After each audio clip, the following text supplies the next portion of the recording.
Olá, seja muito bem-vindo. Nos próximos minutos, a nossa missão é desmistificar o que é macroeconomia e, o mais importante, conectar tudo isso diretamente com o mundo dos investimentos. Vamos entender como o cenário geral da economia impacta as suas decisões financeiras.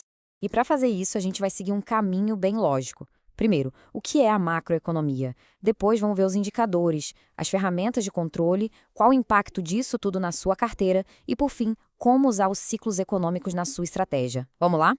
Bom, antes de mais nada, é crucial entender essa diferença.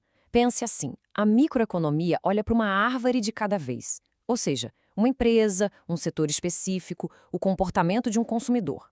Já a macroeconomia, que é o nosso foco aqui, olha para a floresta inteira. É o grande cenário, a visão do todo. Então, vamos começar pelo começo. O que, afinal, é macroeconomia? Essa é a fundação de todo o cenário econômico que a gente vai discutir. De forma bem direta, a macroeconomia é o estudo dos grandes números da economia. É ela que nos dá a foto panorâmica, sabe?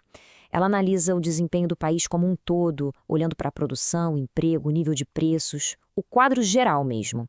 E olha que interessante, a macroeconomia como a gente conhece hoje nasceu de uma das maiores crises da história, a Grande Depressão de 1929. Mostrou que as teorias antigas não davam conta do recado.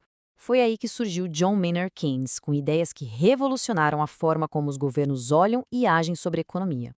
Agora vamos para a parte prática. Se a economia fosse um carro, os indicadores seriam o painel de controle. São eles que nos mostram a velocidade, a temperatura do motor e se tem combustível para chegar longe. É o painel de controle de todo investidor. E o primeiro marcador nesse painel é o famoso PIB, o Produto Interno Bruto. Ele é basicamente o termômetro principal da economia. O PIB mede toda a riqueza que um país produziu. Se ele cresce, a economia está aquecida. Se encolhe, estamos em um momento mais difícil. E o que o mercado espera para 2026? Uma projeção de crescimento de 1,82%. Isso sinaliza um cenário de crescimento moderado, sem grandes saltos. Para quem investe, isso pode indicar que estratégias mais focadas em ativos sólidos podem ser interessantes. O segundo indicador vital é a inflação, medida no Brasil principalmente pelo IPCA. Ela é como um ladrão silencioso do poder de compra.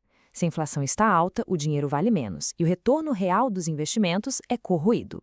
A projeção para 2026 é de uma inflação de 3,91%. Este é um número super importante, porque, estando sob controle e perto da meta, ele dá ao Banco Central mais tranquilidade para, quem sabe, continuar o processo de redução de juros. E falando em juros, chegamos na taxa Selic. Ela é a taxa-mãe da economia brasileira e a principal arma do Banco Central para combater a inflação. Quando a inflação sobe, o Banco Central tende a aumentar a Selic para esfriar a economia. A expectativa do mercado para o final de 2026 é de uma Selic em 12,13%. Isso indica que a tendência é de queda gradual nos juros, o que muda completamente o jogo para diferentes classes de investimentos, como a gente vai ver. Ok, a gente já viu o painel de controle, mas quem está no volante? Vamos entender agora quais são as ferramentas e as políticas usadas para pilotar a economia. Basicamente, existem duas grandes alavancas. De um lado, a política fiscal, que está nas mãos do governo.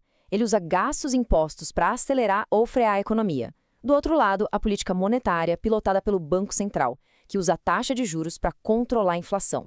E no Brasil, desde 1999, a nossa estabilidade econômica se apoia no que chamamos de tripé macroeconômico. Ele tem três pernas: o câmbio, que flutua livremente, um sistema de metas para a inflação e a busca por um equilíbrio nas contas do governo. Certo, agora vamos ao que realmente interessa. Como tudo isso, PIB, inflação, juros, políticas, como isso afeta na prática uma carteira de investimentos? Essa tabela é perfeita para ilustrar. Pense na Selic como uma gangorra. Quando a Selic está alta, a renda fixa vira a estrela do show. Retorno alto com segurança. A renda variável, por outro lado, sofre. Agora, quando a Selic cai, a gangorra vira. A renda fixa perde atratividade e o capital tende a migrar para a bolsa em busca de maiores retornos. E como diz a gestora Marília Fontes, não dá para fugir disso. Entender o cenário macroeconômico não é um luxo, é uma necessidade para tomar decisões de investimento mais inteligentes e bem-sucedidas. E para fechar, vamos entender que a economia não anda em linha reta. Ela se move em ondas, em ciclos, e entender esses ciclos pode nos dar uma certa previsibilidade. Geralmente, um ciclo tem 4 fases: a expansão, quando tudo vai bem, o pico, quando o ritmo começa a diminuir, a recessão, que é a fase de contração, e a recuperação, que inicia um novo ciclo. Cada uma dessas fases beneficia diferentes tipos de ativos. O segredo é saber em que fase do ciclo nós estamos. E olhando para o horizonte, vale lembrar, 2026 é ano de eleições presidenciais no Brasil. Historicamente, isso significa mais volatilidade, ou seja, mais chacoalhões no mercado. Em cenários assim, a palavra-chave para proteger o patrimônio é uma só: diversificação. E para a gente terminar, fica uma provocação.